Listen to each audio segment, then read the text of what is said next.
You know, your home, that's supposed to be your safe space. It's the one place in the entire world where you can lock the door, shut everything out, and just feel secure. But what happens when that feeling is a lie? What if the real danger isn't outside at all, but it's right there, listening, watching, just on the other side of your wall? That's the terrifying idea we're going to explore. I mean, really think about it. How well do you actually know them? For most of us, they're just strangers we happen to share a fence or a wall with. We operate on this basic trust that they're normal, harmless people. But every once in a while, that trust is completely, horribly wrong. So today, we're going to deconstruct 3 true stories that are absolutely terrifying. We're going to look at how a perfectly normal neighborly relationship can just curdle into suspicion, then fear, and then, well, outright horror. We'll dig into the patterns, the red flags, and the warning signs that lead to a total nightmare next door. All right, first up, let's meet Mike and his fiancée. They're a young Asian couple, and they are so excited. They just bought their very first starter home in a nice, quiet suburb in Georgia. This was supposed to be it, the start of their lives together. Next, we've got Noah and his fiancée, Gabby. They move into this perfect 2-story house, and right away, the couple next door, Daniel and Veronica, come over to welcome them. They even bring a red velvet cake. I mean, they seem like the absolute perfect neighbors. And finally, we have Devin. She's 24, and she's living alone for the very first time, in a duplex out in Queens, New York, which is a huge deal. Her landlord casually mentions that the guy renting the other half of the building kind of keeps to himself. In fact, she's never even seen him. Okay, so here's the thing about each of these stories. The horror didn't just show up one day with a big announcement. No, it started small. It began with these little, odd things happening, red flags that were so easy to just brush off, to explain away as, someone just being a little weird. Now, what's so creepy about these first signs is just how dismissible they are. For Mike and his fiancée, they keep catching their neighbor Gordon staring at them from his window, but the second they look up, poof, he's gone. It's weird, yeah, but maybe the guy's just socially awkward. Then you have Noah, who hears his perfect neighbors having these really loud arguments. But hey, what couple doesn't fight? And Devin, she hears this faint, high-pitched mumbling through the wall. But come on, it's a New York duplex. Strange noises are practically included in the rent, right? Let's just focus on Devin's story for a second, because it is a textbook example of how terror can build, slowly and methodically. It starts as just mumbling. A few nights go by, it gets a little louder. Then, about 2 weeks in, she's lying in bed, and she hears 2 sharp taps on the wall, right next to her head. It's so close she actually flinches. And pretty soon, it's not a one-time thing. It's happening every single night. A pattern is definitely emerging. In every single one of these stories, there is this critical turning point. It's that moment where you just can't give them the benefit of the doubt anymore. This is when the neighbor's behavior crosses a very clear line, and it goes from just being unsettling to feeling like a real active threat. You can almost map it out, like a formula for fear. It always starts with that first unsettling observation. The staring, the shouting, the weird noises. Then you get a boundary crossing, a moment where they invade your space, physically or emotionally. From there, it usually leads to a direct threat, and finally, that terrifying confrontation. And here is that boundary crossing moment. For Mike, it's finding Gordon in his yard at night, not once, but twice. When Mike confronts him, Gordon just laughs it off with this really flimsy excuse about chasing kids away. But Mike said he could see pure hate in the man's eyes. For Noah, it's when he realizes he hasn't seen Veronica in 3 weeks.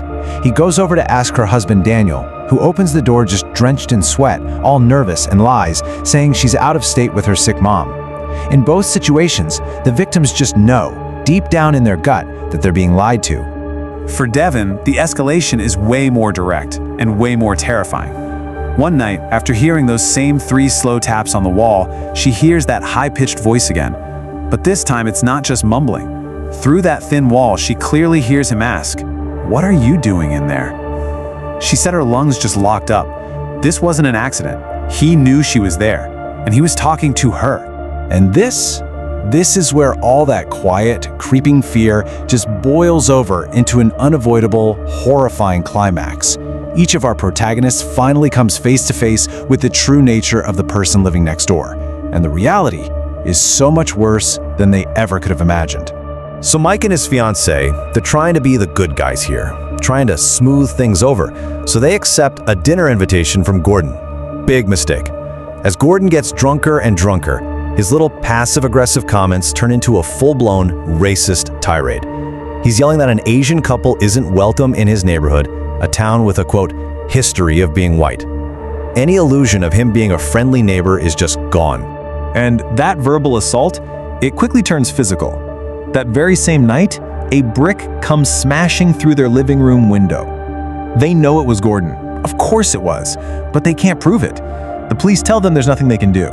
So now they're just trapped, living in constant fear, right next to a man who wants them gone. Let's go back to Noah, standing on his neighbor's doorstep. As this sweating, nervous Daniel is feeding him this lie about his wife being away, Noah hears it, a woman's scream coming from inside the house. Daniel tries to play it off immediately, saying, "Oh, that's just a movie I forgot to pause." But Noah knows better. He goes straight home and calls the police for a welfare check. When the police arrive, they walk into an absolute house of horrors. It turns out Daniel had been holding his wife Veronica captive in their basement for weeks, abusing her. That scream Noah heard, that was Veronica's desperate cry for help. And for making that one sound, Daniel stabbed her 5 times. Tragically, she didn't make it. Devon's climax, this one is maybe the most chilling of all. A few nights after she heard the voice through the wall, she's woken up by the knocking again. And this time, she just snaps. She screams at the wall for him to leave her alone. She waits, her heart just pounding in the silence, and then she hears a voice. But it's not the high-pitched voice from the wall. It's a deep man's voice, and it says, "Go to sleep." And it comes from inside her own dark room. For these victims, just escaping the immediate danger was only the beginning. The confrontation might be over, but the psychological trauma, that feeling of having your sanctuary violated, it leaves a scar that never really fades. Let's look at the lasting impact. This slide just lays out the devastating impact so clearly. Mike and his fiancée, they had to just walk away from their dream home, totally convinced they'd narrowly escaped being murdered. Noah is forever haunted by what he witnessed, and that trauma plays out in these terrifying, vivid nightmares. And Devon is left with maybe the worst kind of fear of all, the absolute terror of the unknown. Who was in her room? How did he get in? She'll never know. And that void of information, that's a wound that can't ever really heal. As the police were dragging Daniel to the squad car, he looked right at Noah and said this. I mean, can you imagine? Those words just burrowed their way into Noah's mind. A few nights later, he had this horrifyingly vivid nightmare that Daniel was standing in his bedroom, holding a knife and repeating those exact same words before lunging at him. The threat didn't end just because the guy was in handcuffs. So why do stories like these resonate so deeply with us? Why do they get under our skin in a way that, say, a monster movie just doesn't? I think it's because they tap into a fear that is both primal and universal. At the end of the day, it really comes down to this. The neighbor from hell does more than just threaten your safety. They corrupt the entire idea of what home is. They turn your safe space, your sanctuary, into the primary source of your anxiety and fear. Every little creak of the floorboards, every noise you hear from next door, it all becomes a potential threat. They steal the one place on earth where you're supposed to be able to let your guard down. And that's really what makes these true stories so profoundly chilling. They're a stark reminder that the monsters aren't always hiding in some dark forest or a faraway land. Sometimes, they're unpacking their groceries right next to you. They're borrowing a cup of sugar. They're sleeping just a few feet away, on the other side of a very thin wall. So the question I want to leave you with is this. Tonight, when you're lying in bed and you hear a sound from next door, what will you think it is?